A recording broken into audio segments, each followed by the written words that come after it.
Hi hello అందరికి నమస్తే. ఆంధ్రప్రదేశ్లో పోలీసులు ఏ రకంగా వ్యవహరిస్తున్నారో మనం చూస్తూ ఉన్నాం. రెడ్ బుక్ రాజ్యాంగాన్ని ప్రభుత్వ పెద్దలు చెప్పినట్టు అక్షరాల ఇక్కడ అమలు చేస్తూ ఉన్నారు. అయితే ఇక్కడ కొంతమంది నిజాయితీ కలిగినటువంటి ఆఫీసర్లు మాత్రం ఈ రెడ్ బుక్ రాజ్యాంగాన్ని మీరు చెప్పినట్టుగా మేము అమలు చెయ్యము, నీతి నిజాయితీతో ఉంటామని ఎవరైతే అన్నారో అలాంటి 199 మంది పోలీస్ అధికారులు ఈరోజు ఆంధ్రప్రదేశ్లో నరకం అనుభవిస్తున్నారు, ఆవేదన చెందుతూ ఉన్నారు, కష్టాల్లో ఉన్నారు. వాళ్ళను ఈ ప్రభుత్వం వీఆర్లో ఉంచింది. ఆ మధ్యకాలంలో జగన్మోహన్ రెడ్డి గారు ఒక మాట అన్నారు పోలీస్ అధికారులకు సంబంధించి. అందరూ ఏది బట్టలు ఊడదీస్తా అని చెప్పి కామెంట్ దాని గురించి మాట్లాడతారు, కానీ ఇక్కడ ఎవరైతే పోలీస్ అధికారులు నీతితో నిజాయితీతో పనిచేస్తారో వాళ్ళకి సంబంధించి ఇప్పుడు ప్రభుత్వ పెద్దలు చెప్పినట్టుగా ఏదైతే వాళ్ళు నడుచుకుంటున్నారో వాళ్ళకి ఇబ్బందులు వచ్చినా కూడా మీ తరఫున పోరాటం చేయాల్సినటువంటి బాధ్యత నేనే తీసుకుంటాను, ఆ పరిస్థితి వస్తుందని ఏదైతే చెప్పారో ఈరోజు అదే పరిస్థితి వచ్చింది. మరి ఆ బాధ్యత వైసీపీ పార్టీ తీసుకుంది. ఈ 199 మంది అధికారులు పడుతున్నటువంటి ఇబ్బందులకు సంబంధించి ఈ కూటమి ప్రభుత్వం వాళ్ళని పెడుతున్నటువంటి ఇబ్బందులు ఏవైతే ఉన్నాయో వాటన్నిటినీ తిరుపతి ఎంపీ మద్దిరాల గురుమూర్తి మరి ఢిల్లీకి చేర్చారు, ఢిల్లీని కదిలించారు. రాష్ట్రపతి గారికి, ప్రధానమంత్రి మోదీ గారికి, అదేవిధంగా హోంశాఖ మంత్రి అమిత్ షా గారికి, హోంశాఖ కార్యదర్శులకు, అదేవిధంగా ఆంధ్రప్రదేశ్లో ఉన్నటువంటి ముఖ్యమంత్రి గారికి, డీజీపీ గారికి, ఇట్లా వాళ్ళందరికీ వీరి యొక్క కష్టాలు వీరి బాధలు ఏ రకంగా ఉన్నాయి తక్షణమే వాటిని ఆ కష్టాలను తీర్చాలని చెప్పి లేఖలు రాసినటువంటి పరిస్థితి. మరి ఈ లేఖలు కేంద్రానికి రాసినటువంటి క్రమంలో ఇక్కడ కూటమిలో మాత్రం వణుకు మొదలైంది. ఎందుకంటే వీళ్ళు ఏం చేస్తామని ఇన్ని రోజులు మాకు అధికారులు తక్కువ ఉన్నారు, అధికారులను పంపండి అని చెప్పి కేంద్రానికి వీళ్ళు లేఖలు రాసినటువంటి పరిస్థితి. మరి ఇక్కడ చూస్తేనేమో 199 మందిని వీఆర్లో ఉంచారు వీళ్ళని. మరి తక్కువ ఉన్నప్పుడు వీళ్ళని వాడుకోకుండా ఎందుకు వీళ్ళని వీఆర్లో ఉంచారు అంటే వీళ్ళు చెప్పినట్టు వినడం లేదు కాబట్టి. సో ఈ రకంగా చేసినటువంటి తీరుకు సంబంధించి ఎంపీ గురుమూర్తి గారు అక్కడ లేఖ రాయడంతో వీళ్ళలో వణుకు అనేది మొదలైంది. ఏ రకంగా ఉంది వాళ్ళ పరిస్థితి అనే దానికి సంబంధించి గురుమూర్తి గారు చెప్పినటువంటి అంశాలు ఏంటంటే ఇక్కడ 2024 జూన్ నుంచి కూడా అంటే వీళ్ళ అధికారంలోకి వచ్చినప్పటి నుంచి కూడా మరి 199 మంది ఎస్పీలు ఉన్నారు, డిఎస్పీలు ఉన్నారు, అందరు ఉన్నారు. ఇక్కడ వీఆర్లో వచ్చినటువంటి 109 మంది లెక్క చూస్తే సీనియర్ ఐపీఎస్లు 4 ఉన్నారు, నాన్ క్యాడర్ ఎస్పీలు 4 ఉన్నారు, అదేవిధంగా ఏఎస్పీలు 27 మంది ఉన్నారు, డిఎస్పీలు 42 మంది ఉన్నారు, 119 మంది సివిల్ ఇన్స్పెక్టర్స్ ఉన్నారు. వీఆర్లో 199 మంది ఈ రకంగా పక్కకు పెట్టడం జరిగింది.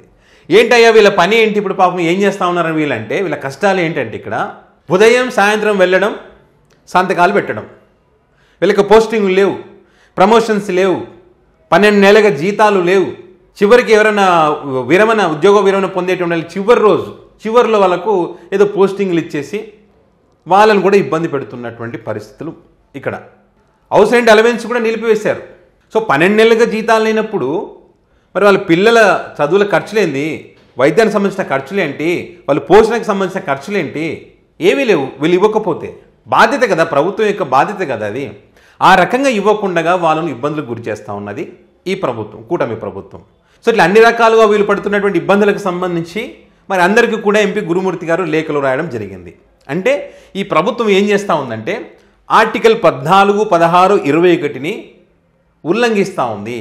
ఏం చెప్తా ఉంది మనకు ఆర్టికల్స్ ఇక్కడ అంటే ఆర్టికల్ 14లో రైట్ టు ఈక్వాలిటీ అంటే ఈ ఉద్యోగులకు సంబంధించి ఒకరికి ఒకలాగా వేతనాలు ఇచ్చి ఇంకొకరికి వేతనాలు ఇవ్వకుండా ఇబ్బందులు పెడుతున్నటువంటి పరిస్థితి ఆంధ్రప్రదేశ్లో ఉంది. ఇక్కడనేమో డిఎస్పీలు, ఐపీఎస్లు, ఎస్పీలకు మాత్రం వేతనాలు ఇవ్వరు. అక్కడ ఐఏఎస్లు, రెవెన్యూ శాఖలు ఉన్నటువంటి వారికి మాత్రం వేతనాలు ఇస్తారు. ఇవి వివక్షనే కదా. అంటే ఇక్కడ ఆర్టికల్ 14ని వీళ్ళు ఉల్లంఘించినట్టే కదా. ఆర్టికల్ 16 ఉద్యోగులకు సమానత్వం అనేది ఉండాలి. ప్రమోషన్స్లో అనుకోండి, పోస్టింగ్స్లో అనుకోండి, ఇంకా ఇతరత్ర ఏదైనా సరే. మరి వాటికి కల్పించట్లేదు కదా. అక్కడ వీళ్ళని వీఆర్లో ఉంచారు, ఇబ్బందులకు గురి చేస్తూ ఉన్నారు. ఇక్కడ కూడా వివక్ష చూపిస్తున్నట్టే కదా. అదేవిధంగా ఆర్టికల్ 21 జీవించే హక్కు, అది కూడా గౌరవంగా. వాళ్ళకి గౌరవం కావాలి, జీతం కావాలి, మంచి జీవితం కావాలి. అంటే వీళ్ళు జీతం అందిస్తే వాళ్ళని అందరినీ ఈక్వల్గా చూస్తే ఖచ్చితంగా ఆ గౌరవం అనేది వాళ్ళకి లభిస్తుంది. ఇక్కడ ఆర్టికల్స్ అన్నిటిని కూడా ఉల్లంఘించినట్టు అవునా కాదా? రాజ్యాంగబద్ధత, న్యాయ సమానత్వం, మానవ హక్కుల ఉల్లంఘన ఇవన్నీ కూడా ఈ కూటమి ప్రభుత్వం ఉల్లంఘిస్తూ ఉంది. ఈ అంశాలన్నింటికి సంబంధించి వైసీపీ ఎంపీ గురుమూర్తి గారు మరి అందరికీ కూడా లేఖలు రాసి వీళ్ళు చేసినటువంటి తప్పిదాలను, ఏ రకంగా వాళ్ళను మానసిక వేదనకు గురి చేస్తూ ఉన్నారు, ఏ రకంగా వాళ్ళని ఇబ్బందులు పెడతా ఉన్నారు, మరి ఇక్కడ అధికారుల కొరత ఉందని చెబుతూనే 199 మందిని ఎందుకు వీఆర్లో పెట్టారనే దానికి సంబంధించి ఇమ్మీడియట్గా పోస్టింగ్లు ఇవ్వాలి, వాళ్ళకి పెండింగ్లో ఉన్నటువంటి వేతనాలు ఏవైతే ఆ వేతనాలు కూడా వెంటనే మంజూరు చేయాలని చెప్పి ఈ ప్రభుత్వాన్ని ఆదేశించాడని చెప్పి మరి ఢిల్లీకి లేఖలు రాసినటువంటి పరిస్థితి వైసీపీ ఎంపీ గురుమూర్తి గారు.